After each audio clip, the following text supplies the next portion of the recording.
A NBA existe há quase 80 anos. Ela nos apresentou alguns dos maiores jogadores de todos os tempos, vindos de diferentes gerações do esporte. Ao longo da sua trajetória, a liga contou com 5.303 atletas. Entre todos esses que atuaram no mais alto nível e enfrentaram os melhores dos melhores, 85% jamais conquistaram um título da NBA. 77 desses jogadores já se aposentaram, restando apenas 8% ainda ativos na liga. Com uma porcentagem tão alta de atletas sem título, fica claro o quão difícil é levantar um troféu da NBA. Vencer não é algo simples. Alguns jogadores simplesmente tiveram o azar ao seu lado, enquanto outros tiveram inúmeras chances de conquistar um título, mas nunca conseguiram finalizar o trabalho. Muitos atletas construíram currículos incríveis e até estão no Hall da Fama, mas falta aquele único troféu que completaria a jornada deles na NBA. Já os 15% que conseguiram vencer fazem parte de um grupo seleto que conhece a sensação de ser campeão. E embora alguns tenham ganhado 3, 4, 5, até 11 títulos, existem aqueles que só conquistaram um. E esse único anel vale mais do que vários juntos, porque sem ele, suas carreiras não teriam o mesmo peso que tem hoje. Então fica a pergunta, quais jogadores de NBA tiveram suas carreiras transformadas por conquistarem um título e por que isso foi tão importante para o legado deles? Hoje, Dwight Howard é visto muito mais como um meme.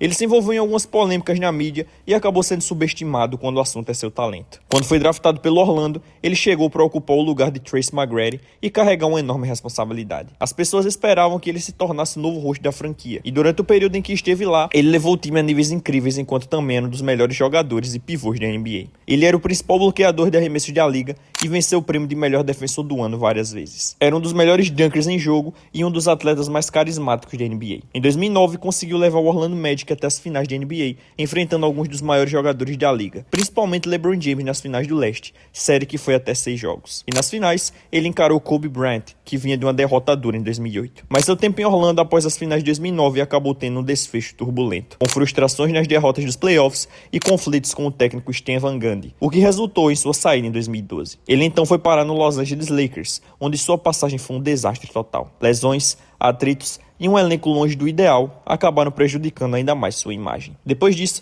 Dwight assinou com o Houston Rockets, e essa seria sua última fase ainda no auge, ao lado de um jovem James Harden. Os dois tentaram competir por títulos, mas não conquistaram nada relevante, acumulando apenas frustração atrás de frustração. Ele simplesmente já não era mais o jogador que tinha sido e passou a ser rotulado como um dos atletas mais frágeis da NBA. A torcida começou a virar as costas para ele. Os jogadores não o respeitavam e a mídia o zoava sem parar. Em 2016, ele deixou o Rockets e virou um andarilho da liga por alguns anos. Aos poucos, foi sendo deixado de lado conforme novos pivôs surgiam dominando a NBA. Muito mais habilidoso do que Dwight jamais foi. Ele já não era mais aquele jogador de antes e parecia ser só uma questão de tempo até que estivesse fora da liga. Até que recebemos uma notícia da ESPN que pegou todo mundo de surpresa. Howard voltava ao Lakers. As pessoas ficaram chocadas e os fãs questionavam se aquilo era realmente uma boa decisão, considerando tudo o que aconteceu da última vez que ele esteve em Los Angeles. Dwight, porém, estava esperançoso e queria provar que ainda poderia ter importância em um time candidato ao título. Um time que tinha LeBron James e Anthony Davis. Sua passagem por LA era algo de que ele precisava. Mesmo não sendo mais o mesmo,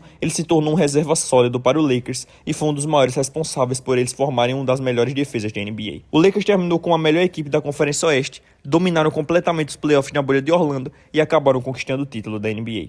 E Dwight finalmente se tornou campeão, conseguindo recuperar sua imagem. Everybody out there, don't ever give up on your dreams.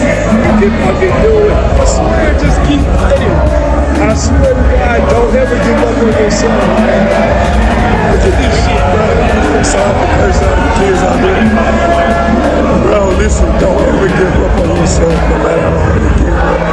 You already a champion. Mesmo não vencendo no auge, ter um título da NBA acrescentado a um currículo já impressionante fez com que ele se sentisse mais completo depois de tudo que passou. E no fim, isso pareceu valer a pena, já que ele finalmente se tornou um Hall da Fama de primeira votação. Isso mostra que, mesmo na segunda metade da carreira, ainda é possível se reerguer e fazer parte de algo que leva à grandeza. Muitos jogadores, assim como Dwight, passaram pelo ciclo de andar de time em time. E um dos nomes mais marcantes que passou por esse ciclo durante anos foi Chauncey Billups. Ele foi de uma escolha top 3 no draft da NBA e mal recebeu uma oportunidade enquanto estava no Celtics. Após apenas 51 jogos na temporada, acabou sendo trocado para o Toronto Raptors. No ano seguinte, foi parar no Denver Nuggets por 2 temporadas. Ele foi razoável, mas quase não jogou no seu terceiro ano, o que resultou em outra troca, dessa vez para o Orlando Magic. E Chauncey nem chegou a vestir a camisa, pois foi novamente movido, agora para o Minnesota Timberwolves. Seu primeiro ano em Minnesota não teve nada de especial, já que o time já tinha um armador titular.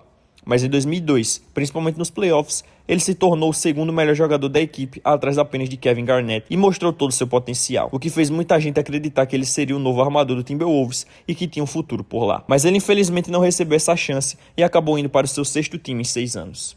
Agora chegava a Motor City, Detroit. Até esse momento da carreira, ele nunca tinha sido All-Star, poucas pessoas acreditavam nele e era visto como um fracasso na NBA. Além disso, ele estava entrando em um time formado por descartados e rejeitados que outras franquias não queriam. Os mais notáveis eram Ben Wallace, Rip Hamilton e mais tarde Rasheed Wallace. Mas isso deu a Billups a oportunidade de mostrar quem ele realmente era como líder de um time. Ele abraçou esse papel e fez tudo o que podia para conquistar um título. O Pistons se tornou uma das melhores equipes do leste e uma das defesas mais fortes da NBA. Em 2004, eles fizeram uma campanha histórica nos playoffs que terminou com a conquista do campeonato contra o estrelado Los Angeles Lakers, que eram amplamente favoritos e que ninguém acreditava que poderiam ser desafiados pelos Pistons. Mas eles provaram o contrário. Chocaram o mundo e acabaram com a dinastia do Lakers. Chauncey foi MVP das finais e marcou seu nome na história como um dos grandes jogadores daquela cidade. Depois de 2004, ele passou a receber mais reconhecimento, virou All-Star, fez parte de times All-NBA, se tornou um dos melhores armadores two-way da liga e eventualmente entrou no Hall da Fama. Um prêmio totalmente merecido após tudo que enfrentou em sua trajetória. Embora nunca tenha sido considerado um superstar, ele foi uma estrela à sua maneira. Giannis Antetokounmpo era alguém que praticamente ninguém conhecia antes do draft da NBA. Ele era um garoto magro de 19 anos, vindo da Grécia, cheio de potencial, mas que precisava provar seu valor e trabalhar mais duro que os outros. Suas 3 primeiras temporadas foram uma demonstração de como ele poderia se encaixar em uma liga que já começava a entrar na era da obsessão pelo arremesso de 3 pontos. Mas em 2017, ele realmente deu o salto e explodiu como um All-Star, tornando-se um dos melhores jogadores da liga. Agora, ele era o líder absoluto do Milwaukee Bucks e começava a ganhar respeito e admiração dos outros atletas. O Bucks passou a ser um dos times mais temidos do leste e o Greek Freak passou a ser tratado como uma superestrela na NBA. Mesmo sem ter um arremesso consistente, ele era um dos melhores finalizadores da liga e dominava qualquer defesa atacando o garrafão. Em 2020, ele já estava na discussão de melhor jogador da NBA após conquistar 2 MVPs consecutivos. Mas um problema começou a ficar evidente. Embora Giannis fosse excelente, ele não estava tendo sucesso nos playoffs e sua dominância parecia conter limites sempre que os adversários encontravam o esquema defensivo certo. Ele praticamente não tinha experiência, passando da primeira rodada até 2019, quando o Bucks chegou às finais da Conferência Leste na temporada de seu primeiro MVP. Eles eram o melhor time da NBA e entraram em um duelo contra o Toronto Raptors, abrindo uma vantagem de 2-0 na série. Mas o Raptors reagiu e Kawhi, em especial, superou o MVP e entregou uma derrota frustrante para Milwaukee. Em 2020 foi ainda pior, quando eles perderam para o Miami Heat, 5º colocado, e mais uma vez um time encontrou uma forma de anular Giannis e neutralizá-lo em 4 dos 5 jogos em que atuou. E naquele momento, muitos começavam a duvidar se Giannis realmente conseguiria liderar um time até o título da NBA. E até mesmo se ele poderia ser aquele cara. I knew that Giannis wasn't ready for this big moment and to be the number 1 guy. Listen, this man is right now, he's the most overrated in basketball. Até o próprio Giannis sabia que, mesmo com todas as aparições em All-Star e 2 MVP, esse não era o tipo de troféu que ele realmente queria. Na temporada seguinte, que foi reduzida por conta da pandemia, o Bucks estava em um caminho claro rumo às finais. E naquele ponto, já não era novidade ver Giannis fazer outra temporada dominante. Mas dessa vez, o final precisava ser um troféu sendo levantado em Milwaukee. O time terminou com uma 3ª melhor campanha da NBA e nos playoffs, Milwaukee se vingou do Miami Heat, varrendo a série na primeira rodada. Na segunda rodada, o Bucks superou uma desvantagem de 0-2 e eliminou o Brooklyn Nets em um jogo 7 eletrizante, que quase foi decidido a favor do Brooklyn, caso o pé de KD não fosse tamanho 60. Na final da conferência, o Bucks derrotou o Hawks em 6 jogos e finalmente chegou às finais da NBA pela primeira vez desde os anos 70. Mas fizeram isso sem Giannis em algumas partidas, já que ele se machucou no jogo 4. Chris Middleton assumiu o comando para fechar a série, o que levou um determinado analista a dizer isto aqui. So, Perk, what did Middleton prove last night? What I've been preaching time and time again, that he's the Batman of this team and Giannis is the Robin. Mesmo sendo considerado o melhor jogador da liga, ele era tratado como coadjuvante, o que deixou ainda mais claro para Giannis que ele precisava vencer aquela final para finalmente sair da sombra em que estava. Ele foi liberado para jogar as finais contra o Suns e aquele seria o maior desafio do Bucks. Phoenix parecia ter encontrado a fórmula para frear Milwaukee. O ataque deles era avassalador e Chris Paul estava em uma missão pessoal para conquistar seu primeiro título. O Suns abriu 2-0 na série e parecia o grande favorito, mostrando que o Bucks, mais uma vez, estavam em desvantagem. Alguém precisava responder e tirar Milwaukee desse buraco. E um homem assumiu a responsabilidade e carregou seu time nas costas. On the 3, Tucker grabs it. Back to Antetokounmpo. Antetokounmpo sidestep, layup, got it! Antetokounmpo looking to go one-on-one. Oh, drives past Bridges, back up, banks it in, and a foul! Giannis Antetokounmpo punishing the Suns here in the third. With Tucker on him, throws it up for Ayton. Shot blocked by Antetokounmpo. Phoenix has the foul, and Antetokounmpo throws it down. Mikal Bridges running the floor. Shot blocked by Antetokounmpo. Holding on to the ball. The spin move, the finish. Nice entry pass, and the slam from Antetokounmpo. And a celebration underway. But that's what I call star power. It's over. The Bucks have done it. The long wait has ended. After a half century, the Milwaukee Bucks are NBA champions once again. Ele poderia ter ido embora, e isso seria completamente compreensível. A era do empoderamento dos jogadores estava no auge, com várias equipes montando super times, e Giannis estava em uma situação em que sair poderia ter sido o melhor caminho. Mas em vez disso, ele escolheu ficar e tentar ganhar um título com a franquia que acreditou nele desde o início. Conquistar aquele campeonato mudou sua carreira e provou que todos já sabiam, que ele realmente era uma superestrela e capaz de levar um time até o topo. Desde o momento em que foi recrutado, Kevin Garnett já começou em desvantagem, mas vimos um jovem ala pivô se transformar em um dos melhores jogadores de garrafão da NBA. Ele levou Minnesota aos playoffs por 8 temporadas seguidas depois de 1996. Porém, em apenas uma dessas 8 idas após temporada, o Timberwolves conseguiu passar da primeira rodada. KD fazia tudo o que podia para tentar levar o time mais longe, mas sempre esbarrava em equipes mais talentosas. Em 2004, Garnett teve a melhor temporada da carreira e venceu o prêmio de MVP e conduziu o time além da primeira rodada, chegando até as finais da Conferência Oeste pela primeira vez na história da franquia. E o título parecia ao alcance, mas eles seriam eliminados pelo Los Angeles Lakers em 6 jogos, e aquela seria a última vez que o Wolves chegaria aos playoffs com ele. As 3 temporadas seguintes foram um desastre total, e Garnett começou a ficar frustrado por não vencer. Ele já estava mais velho, entrando nos 30 anos, e era evidente que o rumo da equipe estava longe de qualquer ambição de título. Embora Garnett não quisesse sair, pois queria permanecer em Minnesota, estava claro que ele não seria campeão ali. E foi então que o GM Kevin McHale fez o maior favor possível a Garnett ao trocá-lo para uma equipe que ele sabia que daria a KD a chance real de conquistar campeonatos. Ironicamente, um time pelo qual o próprio McHale já havia jogado. Essa era a melhor chance que ele teria de conquistar um título, e ele finalmente tinha ao lado dele o melhor elenco possível, com Ray Allen e Paul Pierce como companheiros. Não havia espaço para desculpas, e estava claro que aqueles 3 jogadores não tinham muito tempo pela frente. Ou aparecia um campeonato, ou toda aquela experiência seria vista como um fracasso. Em 2008, o Boston Celtics terminaria com a melhor campanha da NBA.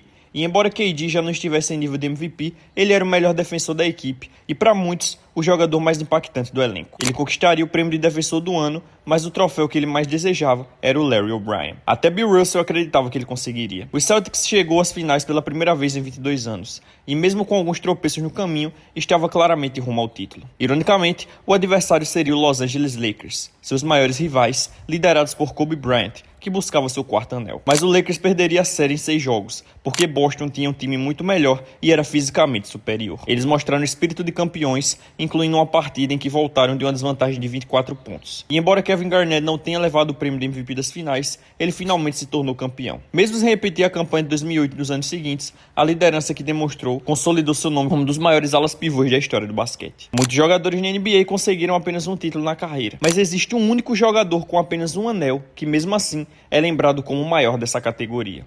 E esse jogador é Dirk Nowitzki.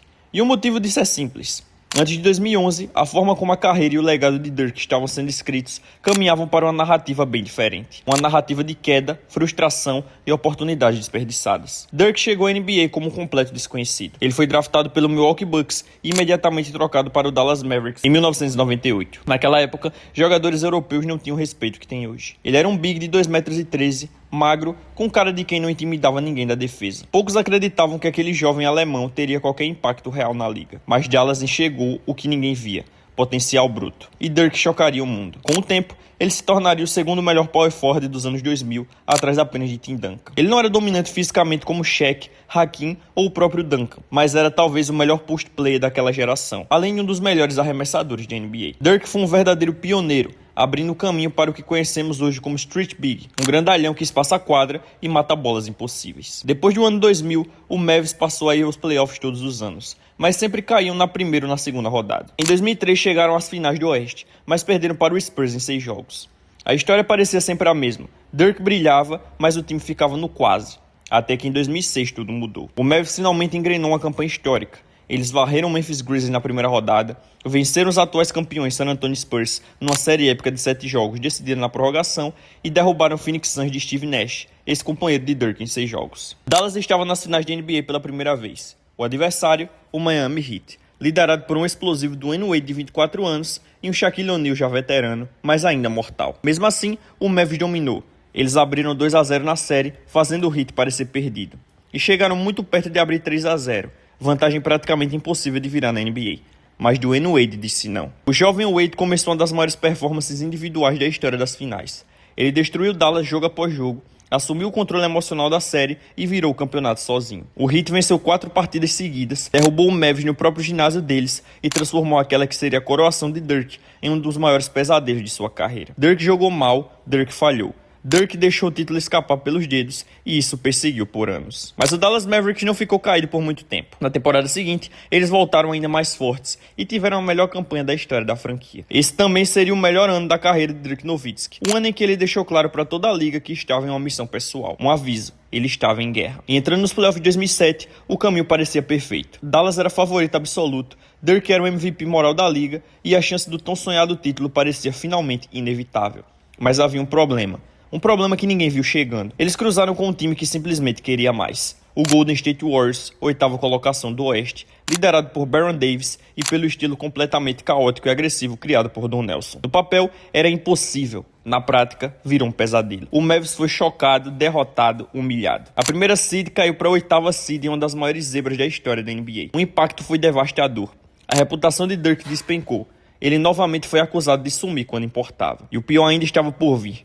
Dirk teve que aceitar o troféu de MVP depois de ser eliminado na primeira rodada, um dos momentos mais desconfortáveis da história da NBA. Depois de 2007, o roteiro parecia se repetir ano após ano. Dirk brilhava na temporada regular, era All-Star, colocava números absurdos e caía na primeira ou segunda rodada dos playoffs. A narrativa estava escrita. Dirk não era feito para vencer campeonato. Em 2010 veio uma das maiores free agencies da história. Times se reforçando, estrelas se juntando, super times se formando e Dirk decidiu ficar em Dallas. A decisão foi criticada, chamaram de burrice, de falta de ambição, de conformismo. Mas tudo mudaria em 2011. O Mavs se tornou um dos melhores times do Oeste, terminando como a 3ª melhor campanha e entrando nos playoffs como completos azarões. Os favoritos eram Spurs, Lakers, Heat, Celtics, Bulls e aí tinha o Mavs. Só mais um time que vai cair no caminho. Pelo menos era isso que todo mundo pensava. Na primeira rodada, o Mavs encarou o Portland Trail Blazers liderado por LaMarcus Aldridge e venceram uma série dura que terminou em 6 jogos. Mas isso foi só o começo. A próxima fase seria ainda mais complicada. Eles teriam que enfrentar o Los Angeles Lakers de Kobe Bryant, os atuais campeões. E todo mundo apostava no Lakers. A série era vista como algo que terminaria em 4 ou no máximo 5 jogos. E realmente terminou em 4, mas não do jeito que todos imaginavam. Foram Mavericks que varreram o Lakers, chocando a NBA inteira e avançando para as finais do Oeste, onde enfrentariam um jovem, talentoso e faminto time do OKC Thunder, comandado por Kevin Durant, Russell Westbrook e um jovem James Harden vindo do banco. Dirk simplesmente dominou a série por 5 jogos seguidos, levando Dallas às finais pela segunda vez em sua carreira. E lá estava ele novamente, pronto para encarar seus fantasmas. Seu adversário, o mesmo time que havia tirado seu título anos antes, mas agora muito mais forte. O Miami Heat era um super time recém-formado, liderado por Dwyane Wade, LeBron James e Chris Bosh, e vistos como favoritos absolutos para conquistar vários campeonatos seguidos. Assim que ficou definido que Dallas enfrentaria Miami, todos descartaram Dirk e o Mavs. O troféu parecia já ter dono e era como se só faltasse entregá-lo ao Heat. Mas para Dirk,